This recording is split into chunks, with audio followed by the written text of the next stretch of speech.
PSC positive പോയിന്റിൻ്റെ പുതിയൊരു വീഡിയോയിലേക്ക് എല്ലാവർക്കും സ്വാഗതം. ജൂനിയർ കോപ്പറേറ്റീവ് ഇൻസ്പെക്ടർ എക്സാമിന് വേണ്ടി സിലബസ് അനുസരിച്ചുള്ള ക്ലാസ്സുകളാണ് നമ്മൾ പഠിച്ചുകൊണ്ടിരിക്കുന്നത്. നമ്മൾ ഇന്ന് പഠിക്കാൻ പോകുന്നത് ബാങ്കിങ്ങിൽ നിന്നും 4ാമത്തെ മൊഡ്യൂളിലെ post liberalisation banking in India major recommendations of the Narasimham committee on financial system, Narasimham committee on banking sector reforms. അതായത് ഫസ്റ്റ് നരസിംഹം കമ്മിറ്റിയും സെക്കൻഡ് നരസിംഹം കമ്മിറ്റിയുമാണ് നമുക്ക് പഠിക്കേണ്ടത്. ഇത് CSEB എക്സാമുകൾക്കും പ്രധാനപ്പെട്ട ഒരു ടോപ്പിക് തന്നെയാണ്. ഓഗസ്റ്റ് 25-നാണ് CSEB ജൂനിയർ ക്ലർക്ക് എക്സാം നടക്കാൻ പോകുന്നത്. നമുക്ക് പഠിക്കാം. വീഡിയോയിലേക്ക് പോകുന്നതിന് മുൻപേ ചാനൽ ആദ്യമായി കാണുന്നവരാണെങ്കിൽ ഒന്ന് സബ്സ്ക്രൈബ് ചെയ്യുക. വീഡിയോയെക്കുറിച്ചുള്ള അഭിപ്രായങ്ങളും നിർദ്ദേശങ്ങളും കമൻറ്റ് ചെയ്യുക. ആദ്യം ഫസ്റ്റ് നരസിംഹം കമ്മിറ്റി. 1991 പുതിയ സാമ്പത്തിക നയം വന്ന കാലയളവിൽ ബാങ്കുകളുടെ പ്രവർത്തനം സുഗമമായിരുന്നില്ല. അതായത് ബാങ്കുകളുടെ വർക്കിംഗ് പ്രോപ്പറായിരുന്നില്ല. ഇതേക്കുറിച്ച് പഠിക്കുന്നതിന് വേണ്ടി ഇന്ത്യ ഗവൺമെൻറ് 1991 ഓഗസ്റ്റ് 14 M. നരസിംഹത്തിനെ ഹെഡ് ആക്കിക്കൊണ്ട് 9 പേരടങ്ങുന്ന ഒരു കമ്മിറ്റിയെ രൂപീകരിച്ചു. ഇതാണ് first Narasimham committee. First Narasimham committee committee on financial system എന്നാണ് അറിയപ്പെടുന്നത്. CFS അല്ലെങ്കിൽ കമ്മിറ്റി ഓൺ ഫിനാൻഷ്യൽ സിസ്റ്റം എന്നറിയപ്പെടുന്നത് ഫസ്റ്റ് നരസിംഹം കമ്മിറ്റിയാണ്. ഹെഡായിരുന്നത് M. നരസിംഹം. മൈദവോലു നരസിംഹം എന്നാണ് മുഴുവൻ പേര്. അദ്ദേഹം ആന്ധ്രാപ്രദേശിൽ നിന്നുള്ള 13ാമത്തെ RBI ഗവർണറായിരുന്നു. RBIയുടെ 13ാമത്തെ ഗവർണറായിരുന്നു M. Narasimham. Father of banking reforms in India എന്നറിയപ്പെടുന്നത് M. Narasimham. M. Narasimham is known as father of banking reforms in India. 1ാമത്തെ നരസിംഹം കമ്മിറ്റിയുടെ ഒബ്ജക്റ്റീവ് അല്ലെങ്കിൽ ലക്ഷ്യം എന്തായിരുന്നു ചോദിച്ചാൽ, to review working of the banks and other financial institutions.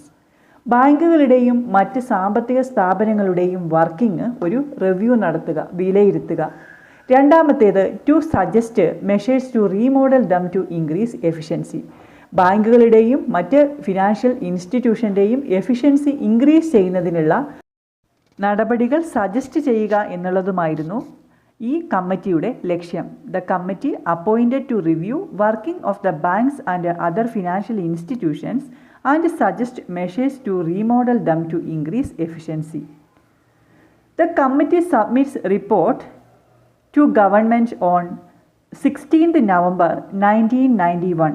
1991 November 16 ഈ ഒരു കമ്മിറ്റിയുടെ റിപ്പോർട്ട് അപ്പോഴത്തെ ഫിനാൻസ് മിനിസ്റ്ററായിരുന്ന ഡോക്ടർ മൻമോഹൻ സിംഗിന് അല്ലെങ്കിൽ ഇന്ത്യ ഗവൺമെൻറ്റിന് സബ്മിറ്റ് ചെയ്തു. ഇന്ത്യ ഗവൺമെൻറ്റിന് അല്ലെങ്കിൽ ഫിനാൻസ് മിനിസ്റ്റർക്ക് ഈ കമ്മിറ്റിയുടെ റിപ്പോർട്ട് സബ്മിറ്റ് ചെയ്തത് 1991 നവംബർ 16-നാണ്. ഫസ്റ്റ് നരസിംഹം കമ്മിറ്റി റിപ്പോർട്ട് പാർലമെൻറ്റിൻ്റെ ടേബിളിൽ വെച്ചത് 1991 ഡിസംബർ 17-നാണ്. അപ്പോഴത്തെ ഫിനാൻസ് മിനിസ്റ്റർ ആരായിരുന്നു? Doctor Manmohan Singh. Prime minister ആയിരുന്നു നരസിംഹറാവു. RBI ഗവർണറായിരുന്നത് S. വെങ്കിട്ടരാമൻ. 1ാമത്തെ നരസിംഹം കമ്മിറ്റി റിപ്പോർട്ട് സബ്മിറ്റ് ചെയ്യുന്ന സമയത്ത് ഫിനാൻസ് മിനിസ്റ്റർ ആയിരുന്നത് മൻമോഹൻ സിംഗ്, പ്രൈം മിനിസ്റ്റർ ആയിരുന്നു നരസിംഹറാവു, RBI ഗവർണറായിരുന്നു S. വെങ്കിട്ടരാമൻ. അടുത്തത് ഫസ്റ്റ് നരസിംഹം കമ്മിറ്റിയുടെ റെക്കമെൻഡേഷൻസ് ആണ്, ഇമ്പോർട്ടൻ്റ് ആണ്. 1ാമത്തേത് റിമൂവൽ ഓഫ് ഡ്യുവൽ കൺട്രോൾ. ബാങ്കുകളുടെ പ്രവർത്തനങ്ങൾ കൺട്രോൾ ചെയ്തിരുന്നത് RBIയും ഇന്ത്യ ഗവൺമെൻറ്റുമായിരുന്നു. ഈ ഡ്യുവൽ കൺട്രോൾ റിമൂവ് ചെയ്യണമെന്നാണ് ഈ ഒരു കമ്മിറ്റി റെക്കമെൻഡ് ചെയ്തത്. ബാങ്കുകളുടെ പ്രവർത്തനം RBI റെഗുലേറ്റ് ചെയ്താൽ മതി എന്ന് ഈ ഒരു കമ്മിറ്റി സജസ്റ്റ് ചെയ്തു. The committee suggested only RBI to regulate the banking sector and not by ministry of finance.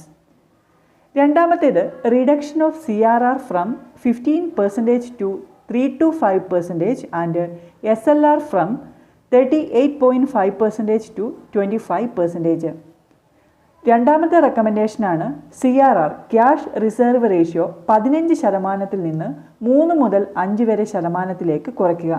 1991 cash reserve ratio 15% അത് 3 മുതൽ 5 വരെ ശതമാനമാക്കി കുറയ്ക്കുക. കൂടാതെ SLR സ്റ്റാറ്റ്യൂട്ടറി ലിക്വിഡിറ്റി റേഷ്യോയും 38.5% നിന്ന് 25% കുറയ്ക്കുക. നമുക്കറിയാം ഇപ്പോഴത്തെ സ്റ്റാറ്റ്യൂട്ടറി ലിക്വിഡിറ്റി റേഷ്യോ എന്ന് പറയുന്നത് 18%. 1991 ഈ കമ്മിറ്റിയുടെ റെക്കമെൻഡേഷൻ വരുന്ന സമയത്ത് 38.5% അത് 25% കുറയ്ക്കണമെന്നാണ് ഈ ഒരു കമ്മിറ്റി റെക്കമെൻഡ് ചെയ്തത്.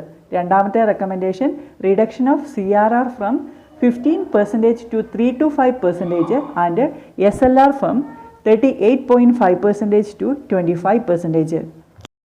അടുത്തത് establish 4-tier hierarchy for Indian banking system. Indian banking സിസ്റ്റത്തിൽ ഒരു 4-tier സ്ട്രക്ചർ എസ്റ്റാബ്ലിഷ് ചെയ്യുക. ടോപ്പ് ലെവലിൽ ഏറ്റവും വലിയ ഒരു 3-4 ബാങ്കുകൾ മതി, ഇൻക്ലൂഡിങ് SBI. ഒരു ബാങ്ക് എന്തായാലും SBI ആയിരിക്കണം. ബോട്ടം ലെവലിൽ rural banks engaged in agricultural activities ചെയ്യുന്ന റൂറൽ ബാങ്കുകൾ ബോട്ടം ലെവലിലും, ടോപ്പ് ലെവലിൽ ഏറ്റവും വലിയ 3-4 ബാങ്കുകൾ ഇൻക്ലൂഡിങ് SBI, അതിലൊന്ന് SBI ആയിരിക്കണം. ഇങ്ങനെ ഒരു 4-tier ഹയറാർക്കി ഇന്ത്യൻ ബാങ്കിങ് സിസ്റ്റത്തിൽ എസ്റ്റാബ്ലിഷ് ചെയ്യുന്നതിനും ഫസ്റ്റ് നരസിംഹം കമ്മിറ്റി റെക്കമെൻഡ് ചെയ്തു. അടുത്തത് deregulation of interest rate or interest rate determination. മാർക്കറ്റിലുള്ള ഫണ്ടിൻ്റെ ഡിമാൻഡ് ആൻഡ് സപ്ലൈ അനുസരിച്ചായിരിക്കണം ഇൻട്രസ്റ്റ് റേറ്റ് ഡിറ്റർമൈൻ ചെയ്യേണ്ടത് എന്നായിരുന്നു ഈ കമ്മിറ്റി റെക്കമെൻഡ് ചെയ്തത്. Interest rate should be determine on the basis of market forces such as supply and demand for funds. അടുത്തത് abolition of branch licensing policy and no more nationalisation. മുമ്പ് branch open ചെയ്യുന്നതിന് licence വേണമായിരുന്നു. ഈ branch licensing policy abolish ചെയ്യണം എന്നാണ് ഈ committee recommend ചെയ്തത്. Branch open ചെയ്യുന്നതിന് പെർമിഷൻ മതി, ലൈസൻസ് വേണ്ട. കൂടാതെ പ്രൈവറ്റ് സെക്ടർ ബാങ്കുകളുടെ നാഷണലൈസേഷനും ഒഴിവാക്കണം എന്നാണ് ഈ ഒരു കമ്മിറ്റി റെക്കമെൻഡ് ചെയ്തത്. ബ്രാഞ്ച് ലൈസൻസിംഗ് പോളിസി ഒഴിവാക്കുന്നതിലൂടെ കൂടുതൽ ബ്രാഞ്ചുകൾ ഓപ്പൺ ചെയ്യാനും ബാങ്കിംഗ് പ്രവർത്തനങ്ങൾ കൂടുതൽ സുഗമമാക്കാനും കഴിയും എന്ന് ഈ ഒരു കമ്മിറ്റി സജസ്റ്റ് ചെയ്തു. അടുത്തത് proper classification of assets and full disclosure of accounts.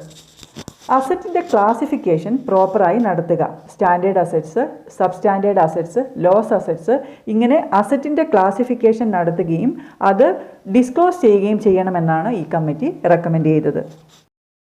അടുത്തത് delegation of direct lending activity of IDBI to separate corporate body.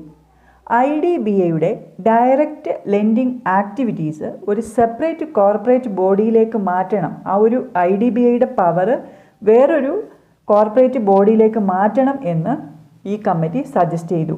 IDBI ഒരു റീഫിനാൻസിങ് ഏജൻസിയാക്കി മാറ്റണമെന്നാണ് ഈ കമ്മിറ്റി സജസ്റ്റ് ചെയ്തത്. IDBI നമുക്കറിയാം വ്യാവസായിക ആവശ്യങ്ങൾക്ക് വേണ്ടിയാണ് മോസ്റ്റ്ലി ലോണ് കൊടുക്കുന്നത്. 2019 പബ്ലിക് സെക്ടർ എന്ന കാറ്റഗറിയിൽ നിന്ന് പ്രൈവറ്റ് സെക്ടർ എന്ന കാറ്റഗറിയിലേക്ക് മാറ്റപ്പെട്ട ഒരു ബാങ്കാണ് IDBI. IDBIയുടെ 51% ഷെയർ LIC വാങ്ങിയതോടുകൂടിയാണ് ഇത് പ്രൈവറ്റ് സെക്ടർ കമ്പനിയായി മാറിയത്. അപ്പം delegation of direct lending activity of IDBI to separate corporate body എന്നത് ഫസ്റ്റ് നരസിംഹം കമ്മിറ്റിയുടെ റെക്കമെൻഡേഷനാണ്. അടുത്തത് supervisory function over banks assign to quasi autonomous body sponsored by RBI. ബാങ്കുകളെ സൂപ്പർവൈസ് ചെയ്യുന്നത് RBIയുടെ സ്പോൺസർഷിപ്പിലുള്ള ക്വാസി ഓട്ടോണമസ് ബോഡി ചെയ്യണമെന്നാണ് ഈ കമ്മിറ്റി റെക്കമെൻഡ് ചെയ്തത്. Supervisory function over banks assign to quasi autonomous body sponsored by RBI. അടുത്തത് setting up of asset reconstruction fund. Asset reconstruction fund set ചെയ്യണം. അടുത്തത് maintain capital adequacy ratio. Capital adequacy ratio CAR നമുക്കറിയാം ക്യാപിറ്റലും risk weighted അസറ്റും തമ്മിലുള്ള ratio ആണ്. ഇത് 8% maintain ചെയ്യണം എന്നാണ് first Narasimham committee recommend ചെയ്തത്. Maintain capital adequacy ratio at 8%. ഇതൊക്കെയാണ് ഫസ്റ്റ് നരസിംഹം കമ്മിറ്റിയുടെ recommendations. Committee on financial system എന്നറിയപ്പെടുന്നത് ഫസ്റ്റ് നരസിംഹം കമ്മിറ്റിയാണ്. 1991 ഓഗസ്റ്റ് 14 ഇന്ത്യ ഗവൺമെൻറ് അപ്പോയിൻറ്റ് ചെയ്തു. റിപ്പോർട്ട് സമർപ്പിക്കുന്നത് അതേ വർഷം നവംബർ 16 പാർലമെൻറ്റിൻ്റെ ടേബിളിൽ വെക്കുന്നത് ഡിസംബർ 17. ഈ കമ്മിറ്റിയിൽ 9 അംഗങ്ങളുണ്ടായിരുന്നു. Head M Narasimham. അടുത്തത് second Narasimham committee. Committee on banking sector reforms എന്നാണ് സെക്കൻഡ് നരസിംഹം കമ്മിറ്റി അറിയപ്പെട്ടത്. Committee on banking sector reforms എന്നറിയപ്പെടുന്നത് സെക്കൻഡ് നരസിംഹം കമ്മിറ്റിയാണ്. ഈ കമ്മിറ്റീനെ അപ്പോയിൻ്റ് ചെയ്തത് 1997 ഡിസംബറിൽ ഫിനാൻസ് മിനിസ്റ്ററായിരുന്ന പി ചിദംബരമാണ്. The committee appointed by government of India in December 1997 by finance minister P Chidambaram. Committee report submit ചെയ്യുന്നത് 98 ഏപ്രിലിൽ ഫിനാൻസ് മിനിസ്റ്ററായിരുന്ന യശ്വന്ത് സിൻഹയ്ക്കാണ്. ശ്രദ്ധിക്കണം, അപ്പോയിൻ്റ് ചെയ്തത് പി ചിദംബരം, റിപ്പോർട്ട് സബ്മിറ്റ് ചെയ്യുന്നത് യശ്വന്ത് സിൻഹയ്ക്കാണ്. The report submitted to finance minister Yashwant Sinha in April 1998. Second Narasimham committee report submit ചെയ്യുമ്പോൾ finance മിനിസ്റ്ററായിരുന്നത് യശ്വന്ത് സിൻഹയാണ്.